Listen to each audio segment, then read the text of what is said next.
Over the time of Fortnite being released, there's people out there who have had lots of duos, people that can't even stick with a duo for long, and then there's some out there who literally haven't had any duos at all. The reason is going to be in this video. So I made a list about the things I like about my duo and the things that I hate that other duos do. Then I realized that almost everyone that plays can relate to these 6 bad things and 6 good things. With that in mind, you are now taking a quiz. I know you might not have studied, but it's all good. Chances are you're going to be able to wing it. The topic is, how good of a duo are you? Here's how it works. Every time one of these things relate to you, give yourself a +1. So keep a tally in your head. Now, if your name is Jivin, you're going to have a hard time counting the 6. So I'll pop a number up on screen to show you what number we're on, so that way you know how to find the number 6. So there's 2 categories. So the goal is to get 0 out of 6, which would be the best score for this part. After this is the good ones. When we get there, I'll explain the rules of that though. For now, we're starting out with 6 of the most common things that absolutely destroy a duo. The bad viber. This teammate is literally the worst type of them all. No matter what your duo does, no matter how well they play, there is never anything positive that comes out of your damn mouth. You stay pointing out anything bad that comes to your mind, but in your head, you are almost saying stuff so you don't get even more triggered. To top it off, when your teammate makes a mistake, you are the first one to flip a chord and call them a bread seller. Not gonna lie, I'm gonna have to give myself a +1 here because I willingly admit that Jivin sells my bread. So with people like this, I believe I have my fair share of toxicity, but this beats it all. As the person on the receiving end of all this, you kind of get hyped to play games and sweat, but then when you're fully trying, you got someone in your ear, so it's extremely hard to stay motivated for a long time because you constantly got the peanut gallery in your ear. So if this applies to you, give yourself a +1. That's the only time I'm saying this. Let's go to the next one. The talker. The person who literally will not shut up. This guy calms everything under the sun. Try playing an endgame and you're gonna hear a countdown of the zone until it closes. I mean, we're talking about the guy who literally just will not shut his damn trap. It's like you go into random duos and you're playing with that 5-year-old. The crazy part is I can almost guarantee that I know people know what I'm talking about too. Some people just overcalm to the point where I can't even think what type of edit I want to make in a fight. The good news is if you do happen to be someone like this, it's super easy to fix. It pretty much comes down to your duo having the balls to actually tell you though. I feel like when it's brought to someone's attention that they talk too much, it's almost like they were completely unaware of it in the first place, so they correct it rather quickly, at least in my experience. Next up, we got the non-believer. The guy who never trusts their teammate with literally anything on the game. I mean, we're talking about rotating neck and neck. We're talking about farming 1 inch away from me, leading the tarps. Have you ever noticed that when you guys play, you are constantly taking over in fights? You're boxing up with your teammates so they don't get shot. You're creating tarps for them, never agreeing with any call they make. This was high-key Jivin when he started playing with me for the first time. I didn't have the most experience playing scrims or anything, so it was almost seen in Jivin's eyes that my calls were made with no thought behind them. But to be honest, he was kind of right, even though he never said it. But what was good was that Jivin wasn't like most people. He isn't afraid to tell me, almost yell at me to tell me what I need to do or practice at doing. So now during endgames, I'm usually the one leading while Jivin is the one fragging. So he kind of has to trust my calls at certain times. Okay, so we got the on their knees teammate. The teammate who is always dead first. This honestly is the biggest red flag. I'll say that Jivin and I have our streaks of bad days when we get on the game. Sometimes we play vital scrims, he dies before the end game a bunch, and then other days I'm dying every time. If you're the type of person who is always dead first, you got to do one of 2 things. Get your damn mechanics up and watch a tip video, or walk into a Best Buy, go to the headset section and go buy one of those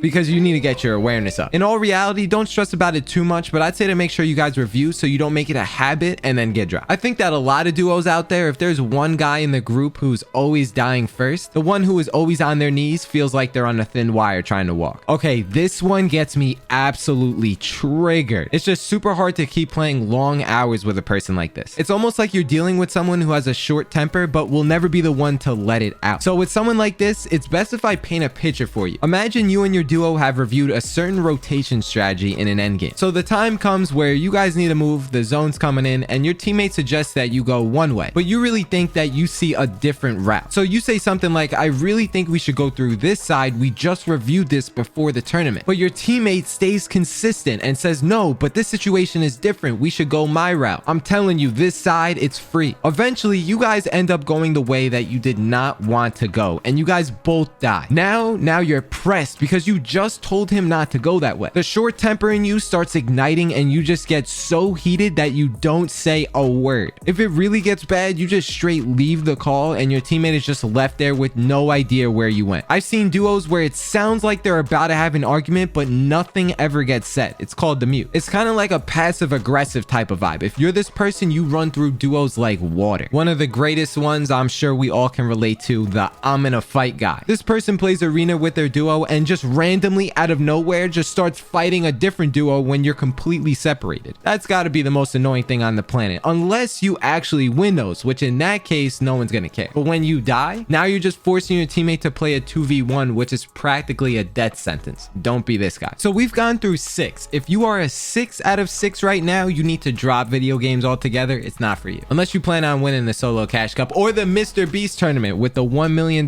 prize pool that only goes to first. This right here is the next quiz. Kinda not about you though. Give yourself a +1 if you and your duo share these vibes. The best score here would be a 6 out of 6. So if you got a 0 out of 6 on the last one, that means you're a top tier duo at this moment. So let's see if you can continue that streak and get a 6 out of 6 so that you can get 100% on both of these quizzes. Now you got to remember, this is going to be hard for me because now I got a list of things that I actually like about jiving. So bear with me here. Things that make a good duo. The best chem compared to previous duos that you played with. Now this might be a surprise to you because our chemistry, Jivin and I, we have the ability to be friends no matter the situation. So that means no sly remarks after mistakes, no being passive aggressive, no raging off. I think when I hear chemistry, it's not only about how you fight together, but it's also how you guys are able to talk about mistakes that happen during the game. Jivin and I do this all the time. Now keep in mind, that was the first one. If this applies to your duo, give yourself a +1 and you want to try and get to 6. Busting out jokes at random times. Now going off the first one, when I duoed with Jivin for the first time, he took it hella serious, but chill, right? Then I came in and I started busting out jokes or kind of trolling along the way. And as you guys probably have seen in my other videos last chapter, after almost a full day of duos, the vibe was really good because we try to make fun out of crappy situations in the game. So for example, one time Jivin and I played an EU Cash Cup, the NA East Cash Cup, and then the NA West one, and had our worst placements on every single one. By the time we got to West, we were almost full trolling endgames. Made fun out of something awful. That's honestly the best vibes. The rage controller. So the biggest thing, what makes the best duo is having two guys who know how to control their rage. Now it's a lot easier said than done. Most people aren't like this. It helps the duo play way better. So for example, when you die in a stupid way, and I'm talking about the most annoying thing possible. Let's say in chapter 4, you just get hammered into the zone. And when you go down, what's going to be your first reaction? Are you A, gonna freak out, or B, give your teammate confidence to win, or calm players or mats, or do something productive? Now I'm not gonna lie, on stream I ain't smiling and happy dancing while I just got punched in the face with a hammer in the zone, but I'm locked in the game enough to know that my duo has a better chance to succeed if I stay positive for him and don't give him weird comms. The clear-headed duo. Now these are huge, but this one is huge. Some duos scream comms at each other during games and stuff. When Jivin and I play, we try to stay as calm as possible so that we can hear the game better and just think with a clear mind. Personally, I have no idea how duos function when you got a teammate yelling every comm in your ear like you're on a sinking ship. The saving mistakes till later. This one for me, it's pretty big. One of the first terms that I made with Jivin if we were gonna duo was saving all the explanations and all the learning until we are both dead. I don't care or want to know what I did wrong in the game while I'm still in the game. I honestly can't stand when a duo does that because you never actually have time to take it in during the game. The reason why this is in the good category because Jivin and I never do this. Even if it was something simple, I don't even bother saying it because sometimes when I die, my tone could be aggressive. So if I wait 5 minutes when I'm back in the lobby, you know, relax, I come across way better so that no one secretly gets mad at each other when I try to explain something to my duo. Some people, it's kind of weird when something bad happens, they don't even know or think that they sound angry, but they're way more angrier than if they would be just waiting 5 minutes and then say it again. The understanding duo. You know how there's like the guy code and the girl code? It's kind of like the FORTNITE code. It seems like whenever you guys play together and you just get put in bad situations, your teammate is there to help you get some of that pressure off you. Jivin and I, since we both have a lot of experience in duos, we got a good feel for each other, pause, for when the other is in trouble or just what to do when one of us gets weak. It gives you way more confidence when you fight a sweaty duo when you know that when something bad happens, you got the best backup. Realistically, this just comes down to knowing what to do in bad situations. Some people are just plain clueless. Okay, so if you are at a 6 out of 6 right now and you got a 0 out of 6 on the first one, you got 100% on both of the two quizzes. So now if you think about it, because you took the FORTNITE KenBeans duo quiz, you know where you stand as a solo in the duo, which was the first part, and now you know where you stand as a duo collectively in the second part. And at the same time, you learn the bad things that duos do and the good things that duos do so that you can be a better all-around player. This was a different way of throwing tips at you. I hope you liked it. Make sure you sub if you're new because I got more stuff coming soon. Also, guys, I need your help. I made a community post about tips and tricks for chapter 4. I'm going to be shouting some people out with their name on the screen and everything in that video. The link to the Google form is down below. It's the first one. I'm trying to make a video with the community.